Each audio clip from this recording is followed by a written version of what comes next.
എല്ലാ നന്മകളും ആസ്വദിച്ചറിയുവാനും അനുഭവിച്ചറിയുവാനും സാധിച്ച അവസാനത്തെ തലമുറ എന്ന് പറയുന്നത് 90കളിലെ 90സിലെ കുട്ടികൾ തന്നെയായിരിക്കും. കാരണം ഒരുപാട് മഹാപ്രതിഭകളുടെ സ്വാധീനം ഞങ്ങളുടെ മേലുണ്ടായിരുന്നു.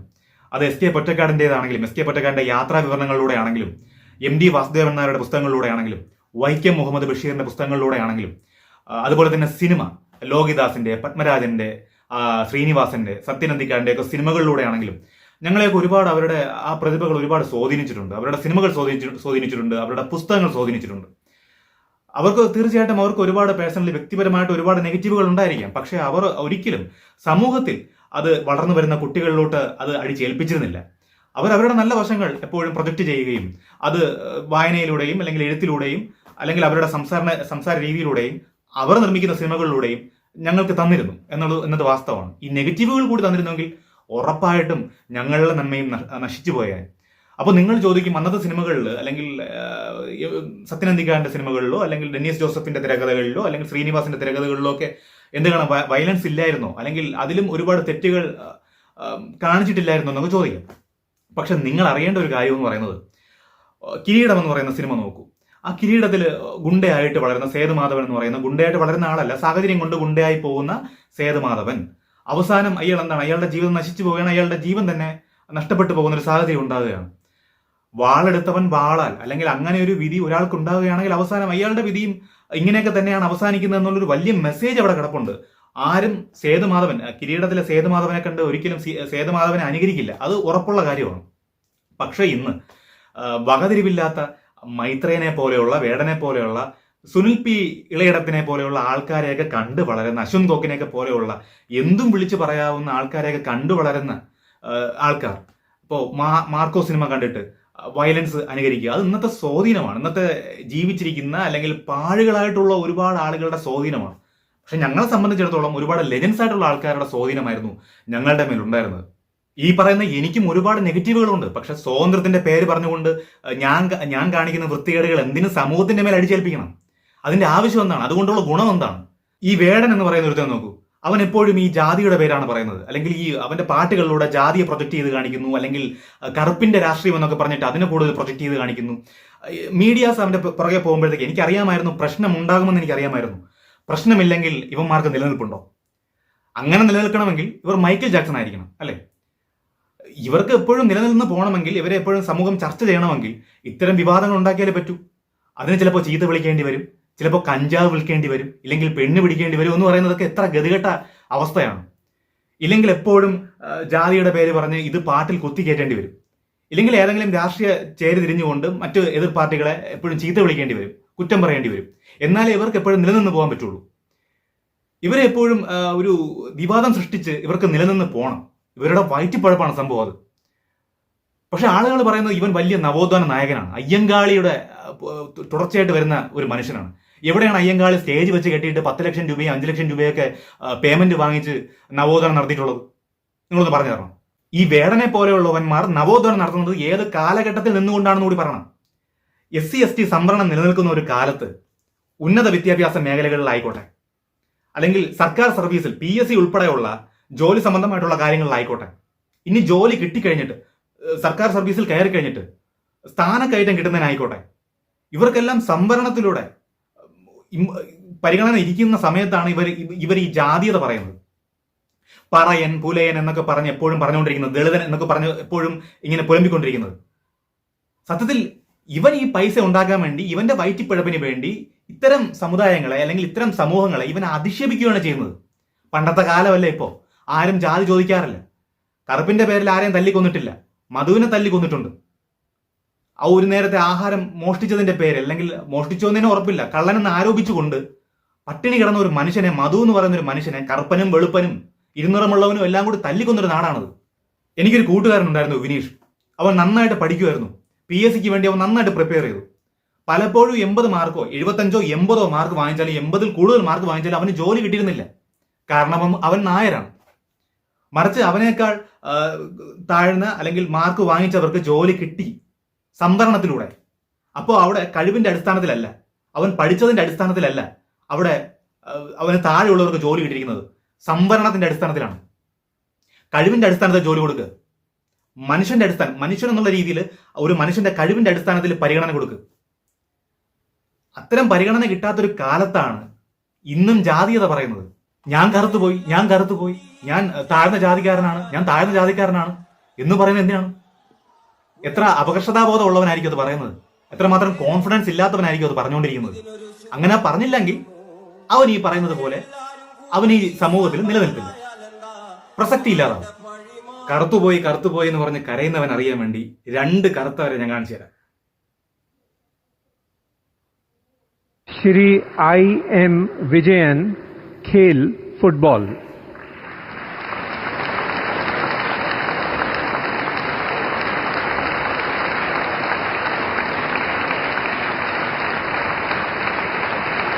കറുത്തുപോയി കറുത്തുപോയി എന്ന് പറഞ്ഞ് കരയുന്നവൻ കാണാനുണ്ട്.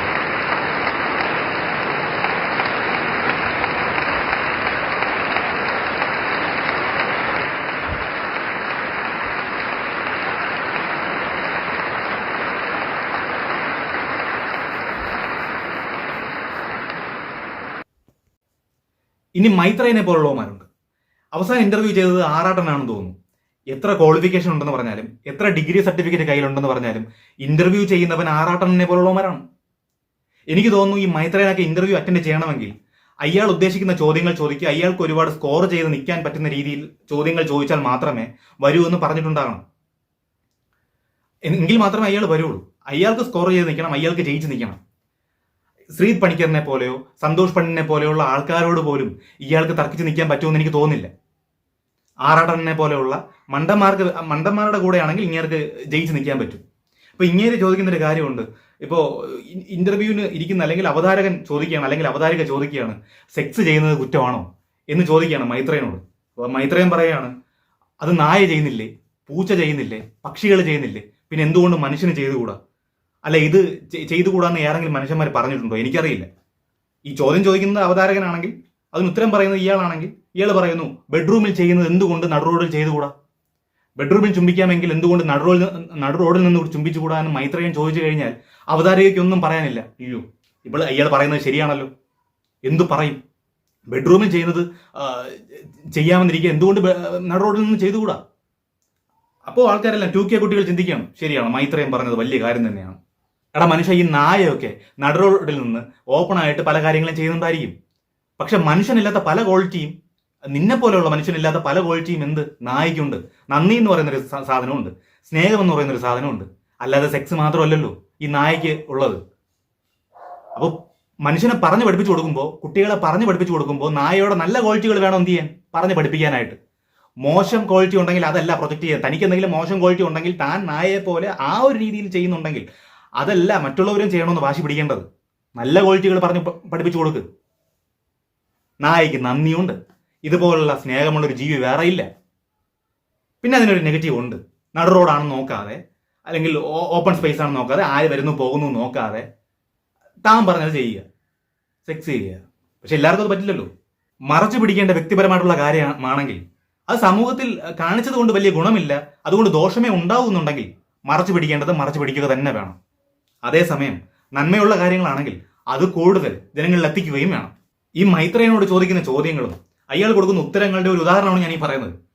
ഇപ്പോൾ അവതാരകൻ ചോദിക്കുകയാണ്, അടുക്കളയിൽ വെച്ച് ഭക്ഷണം പാകം ചെയ്യുന്നതിനെ കുറിച്ചുള്ള താങ്കളുടെ അഭിപ്രായം എന്താണ്?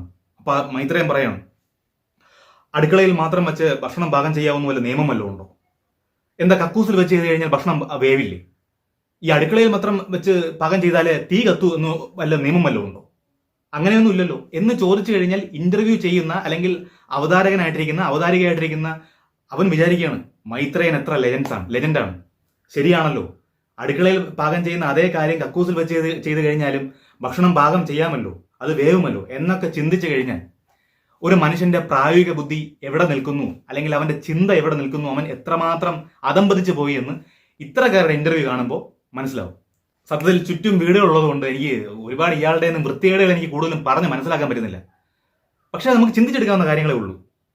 എന്നാലും ഞാൻ ഒരിക്കൽ കൂടി പറയാം, സെക്സ് നായയും പൂച്ചയും പക്ഷികളും മനുഷ്യനും ഉൾപ്പെടെ എല്ലാവരും ചെയ്യുന്നുണ്ട്.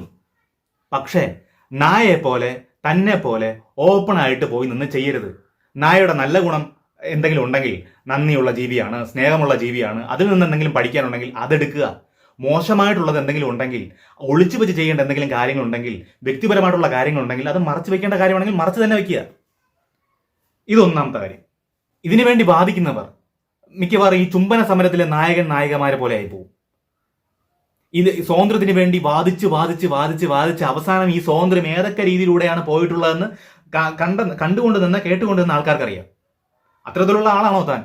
ഇനി വേടനെ പോലുള്ളവന്മാരോട്, എടോ SC ST സംവരണമൊക്കെ എടുത്തു കളഞ്ഞതിന് ശേഷം ഉന്നത വിദ്യാഭ്യാസ മേഖലകളിലാണെങ്കിൽ ആയിക്കോട്ടെ, സർക്കാർ സംവിധാനങ്ങളിലെ ഉന്നത സ്ഥാനക്കയറ്റങ്ങളിലോട്ടായിക്കോട്ടെ, PSC പോലുള്ള സംവിധാനങ്ങളിലോട്ടായിക്കോട്ടെ, ഈ സംവരണമൊക്കെ എടുത്തു കളഞ്ഞതിന് ശേഷം മനുഷ്യന്റെ കഴിവിനും പ്രാപ്തിക്കും അനുസരിച്ചുള്ള ആ ഒരു സ്ഥാനം കൊടുത്തതിന് ശേഷം മാത്രം മനുഷ്യനാണെന്നും അല്ലെങ്കിൽ കറുപ്പനാണെന്നും ദളിതനാണെന്നും ഒക്കെ പറഞ്ഞ് പാട്ട് എഴുതിയാൽ മതി താൻ. അല്ലാത്ത പക്ഷം ഈ സമൂഹത്തിൽ അതിന് പ്രസക്തിയില്ല. പിന്നെ തനിക്ക് വയറ്റിപ്പഴപ്പിന് വേണമെങ്കിൽ ഇതുപോലുള്ള എട്ടും പൊട്ടും തിരിയാത്ത പിള്ളേരുടെ കൈയടിക്ക് വേണമെങ്കിൽ അങ്ങനെയൊക്കെ ചെയ്യാം. ചില രാഷ്ട്രീയ പാർട്ടികൾ എന്ത് ചെയ്യും, തന്നെയൊക്കെ ഇങ്ങനെ കൂടുതൽ പ്രൊട്ടക്ട് ചെയ്തുകൊണ്ടേയിരിക്കും, പിന്താങ്ങിക്കൊണ്ടേയിരിക്കും, അല്ലെങ്കിൽ കുറച്ചുകൂടി ഉയർത്തിക്കൊണ്ടേയിരിക്കും. കാരണം അവർക്ക് തന്നെ പോലുള്ള അവന്മാർ ആവശ്യമുണ്ട്. പഴയ കാലഘട്ടം പോലെ തന്നെ ഇന്നും കിടക്കണം, അതമ്പതിച്ച് തന്നെ കിടക്കണമെന്ന് കരുതുന്ന ചില സിസ്റ്റം തന്നെയൊക്കെ വളർത്തും. ഞങ്ങളെയൊക്കെ ചീത്തയും വിളിക്കും. ഇനി ചെകുത്താനെ പോലുള്ളവന്മാർ, അവന്മാർ സമൂഹത്തിലെ നിലയും വിലയും ഉള്ള മാന്യമായിട്ട് ജീവിക്കുന്ന ആൾക്കാരെ പരിഹസിച്ചും കളിയാക്കിയും ചീത്ത വിളിച്ചും ഒക്കെ ജീവിക്കുന്നവന്മാരാണ്. അവന്മാർക്ക് ഒരു നല്ല കാര്യം പോലും പറയുവാനുള്ള ശേഷിയില്ല, അതിനുള്ള കാര്യപ്രാപ്തിയുമില്ല, ചിന്താശേഷിയുമില്ല, അതിനുള്ള കഴിവുമില്ല. അതുകൊണ്ട് എന്ത് ചെയ്യുന്നു? മറ്റുള്ളവരെ ചീത്ത വിളിച്ചും കളിയാക്കിയും പരിഹസിച്ചും പുച്ഛിച്ചും ഒക്കെ, പുച്ഛം വാരി വിതറിയൊക്കെ, നെഗറ്റീവ് വാരി വിതറിയൊക്കെ അതിൽ നിന്ന് സമ്പാദിച്ച് ജീവിക്കുന്ന കുറെ എണ്ണം. പിന്നെ വേറെ കുറെ ഐറ്റം ഉണ്ട്, ഇതുപോലെ തന്നെയാണ്. വേറെ കഴിവും കാര്യങ്ങളും ഒന്നും ഇല്ലാത്തത് കൊണ്ട് തുണി അഴിച്ചിട്ട് അങ്ങ് നിന്ന് ഇൻസ്റ്റാഗ്രാമിൽ റീൽ ചെയ്യുക, യൂട്യൂബിൽ റീൽ ചെയ്യുക, ഇതൊക്കെ കാണിച്ച് ജീവിക്കുന്ന കുറെ എണ്ണം ഉണ്ട്. അത്തരക്കാരെങ്ങനെയാണ് ഈ നാട്ടില് ഇതേ രീതിയിലുള്ള കാര്യങ്ങൾ ചെയ്ത് മുന്നോട്ട് പോകുന്നത് എനിക്ക് ഇപ്പോഴും മനസ്സിലാവുന്നില്ല. പ്ലീസ്, നിങ്ങൾ നഴ്സറി പിള്ളേരാ? മയില് എത്ര വയസ്സാടാ? ഒക്കെ നല്ല മലമാട് മരിക്കണം മൈരന്മാരാണ്, വെറുതെ കിടന്ന് അടിപിടിക്കുക. പക്ഷെ ഇതിനെതിരെ പറയുന്നവരെ നോട്ട് ചെയ്ത് വെച്ച് ഇല്ലാതാക്കുന്ന ഒരു പ്രവണതയാണ്, ഒരു സിസ്റ്റമാണ് ഇവിടെ ഉള്ളത്. ദയവ് ചെയ്ത് അങ്ങനെ ചെയ്യരുത്. കാരണം തെറ്റുകൾക്ക് നിങ്ങൾ കൂടുതൽ പ്രാധാന്യം കൊടുക്കുന്നുണ്ടെങ്കിൽ അതിനെതിരെ പ്രതികരിക്കുന്നവരും കുറച്ചെങ്കിലും ഇവിടെ നിലനിന്ന് പോട്ടെ. ഞങ്ങൾക്കൊന്നും കിട്ടാനില്ല. ചീത്തവിളിയല്ലാതെ അല്ലെങ്കിൽ ഈ വീഡിയോ ഒന്നും ആരിലും എത്താനും പോകുന്നില്ല എന്ന് എനിക്കറിയാം. ഞങ്ങൾ അങ്ങനെയൊക്കെ ജസ്റ്റ് ഒന്ന് പറഞ്ഞെങ്കിലും പോട്ടെ, മനസ്സിലാക്കുന്നവർ മനസ്സിലാക്കിയാൽ മതി. ഇല്ലാത്തവന്മാർ വന്ന് എന്തെങ്കിലുമൊക്കെ പറഞ്ഞിട്ട് പോട്ടെ.